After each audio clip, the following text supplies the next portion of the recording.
প্রতি সপ্তাহে নতুন নতুন ভূতের গল্প দেখতে সাবস্ক্রাইব করুন বাংলা ভূতের গল্প চ্যানেলটিকে। সেই সাথে বেল আইকন প্রেস করতে ভুলবেন না।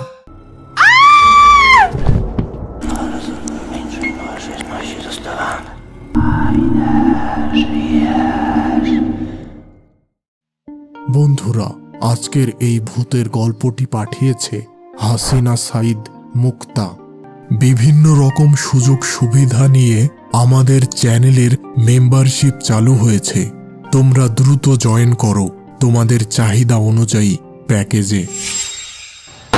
মুশফিক ও মিনুর বেশ ধুমধাম করে বিয়ে হয়, কিন্তু মুশফিকের কাজের চাপ অনেক থাকায় বিয়ের 1.5 মাসের মধ্যেও তারা কোথাও হানিমুন করতে যেতে পারেনি। মুশফিক একটি বেসরকারি টেলিভিশনে চাকরি করত।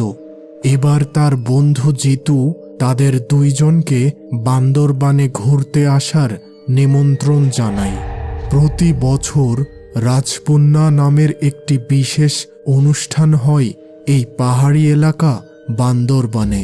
তাই জিতু মুশফিককে তার নতুন স্ত্রীকে নিয়ে এই অনুষ্ঠানে যোগ দিতে বিশেষভাবে জানায়। মিনু এ ব্যাপারটা জানতে পেরে বেশ আগ্রহ প্রকাশ করে। অগত্যা তারা দুইজন বান্দরবানের উদ্দেশ্যে রওনা দেয়। মিনুর বিভিন্ন বিষয় নিয়ে লেখালেখির অভ্যাস ছিল, তাই সে চাইল এই রাজপুন্না অনুষ্ঠান নিয়ে সে একটি ডকুমেন্টারি শর্ট ফিল্ম বানাবে। প্রতি বছর রাজপুন্না অনুষ্ঠান নিয়ে বিভিন্ন টিভি চ্যানেলে বিশেষ প্রতিবেদন দেখানো হয়। মুশফিকও মনে মনে ভাবে, মিনু যেহেতু একটা ডকুমেন্টারি শর্ট ফিল্ম বানাতে চলেছে, সেহেতু এবছর তার টিভি চ্যানেলে মিনুর তৈরি ডকুমেন্টারি শর্ট ফিল্মটি দেখানো যাবে। 2 দিন ধরে তারা দারুণ সব আয়োজন ও নানান দৃশ্যাবলীর ভিডিও শ্যুট করল। এরপর তারা ঢাকায় ফিরে আসে। এর কিছুদিন পর থেকে মুশফিক তার স্ত্রী মিনুর মধ্যে বেশ কিছু পরিবর্তন লক্ষ্য করতে শুরু করে।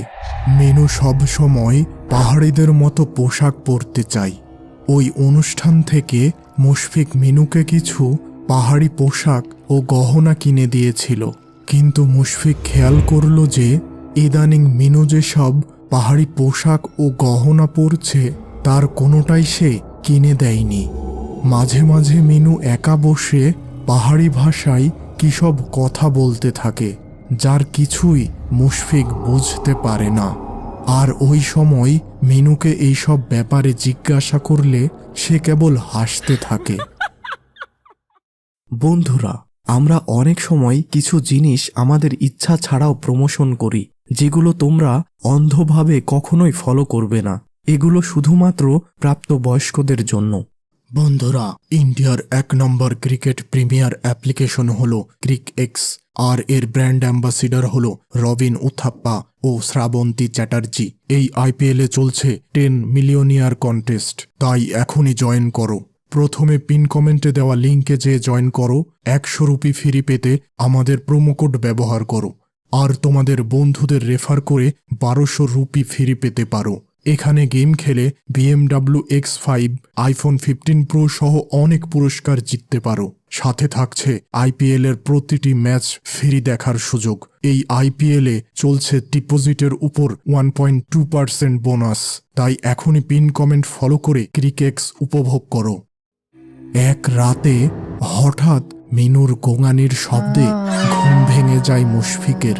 সে দ্রুত উঠে দেখে মিনু ঘরের সোফায় বসে গোঙাচ্ছে। তৎক্ষণাৎ মুশফিক মিনুর কাছে যেয়ে জিজ্ঞাসা করে, এই মিনু, তুমি এত রাতে এখানে কি করছো? মিনু এবার তার দিকে রক্ত চোখে তাকিয়ে বলে, তোরা বাঙালিরা আজীবন আমাদের অত্যাচার করেছিস। সবখানে তোদের আধিপত্য। আমাদের খাজনার টাকা, সোনার গহনা তোরা লুটে নিয়েছিস। এবার তোদের আমি ছাড়ব না। এই কথা শুনে মুশফিক দ্রুত তাদের সংরক্ষিত জমজম কূপের পানি নিয়ে এসে মিনুর গায়ে ছিটিয়ে দেয়। সাথে সাথে মিনু সেখানেই অজ্ঞান হয়ে যায়। ওই রাতেই মুশফিক তার বন্ধু জিতুকে এই সব ব্যাপার জানায়।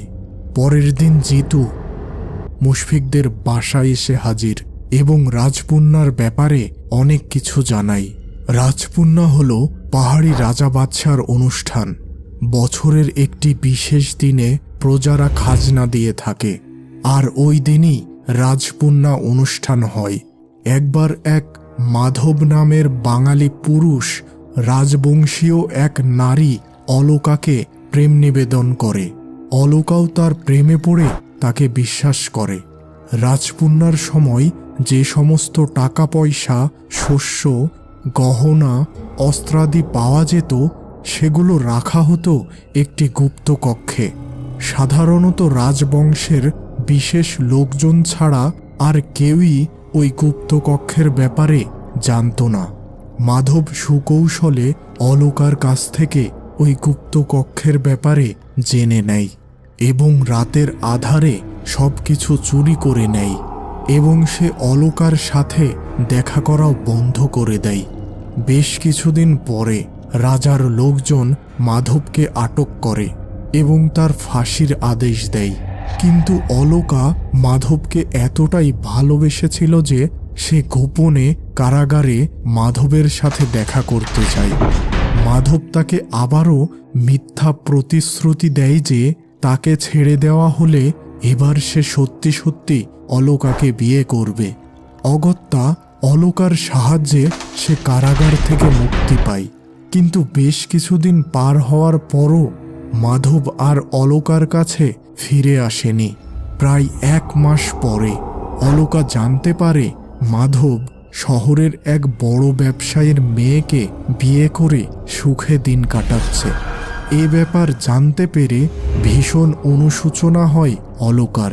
সে নিজের সাথে ও তার পরিবারের সাথে অন্যায় করে ফেলেছে। এরপর অলোকা একেবারে চুপচাপ হয়ে যায়।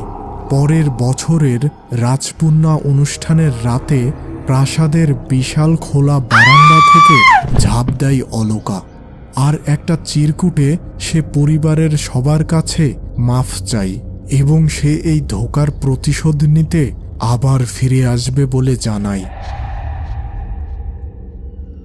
এরপর থেকে রাজপুন্না অনুষ্ঠানের সময় হলে এলোমেলো কিছু অস্বাভাবিক ঘটনা ঘটত। যেমন রাতের দিকে ওই প্রাসাদের বারান্দা থেকে অলোকার চিৎকার ও কান্না শোনা যেত। এত কিছু জানার পর মুশফিক জিতুকে বকাঝকা করতে থাকে কেন সে তাদের ওই রাজপুন্না অনুষ্ঠানে যেতে নিমন্ত্রণ করেছিল। জিতু জানালো, আরে এটি তো নিছক কাল্পনিক বা লোকমুখে প্রচলিত গল্প ছিল।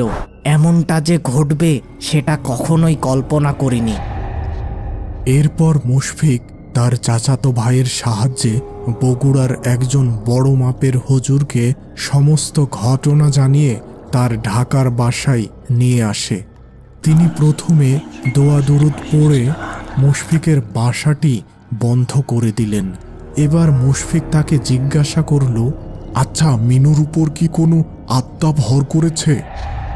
মানুষ মারা গেলে তার আত্মা কখনোই এই পৃথিবীতে আর ফিরে আসতে পারে না। পবিত্র আত্মা হলে রহমতের ফেরেশতারা নিয়ে যায়, আর অপবিত্র আত্মা হলে আযাবের ফেরেশতা। তাহলে মিনুর উপর কি ভর করেছে?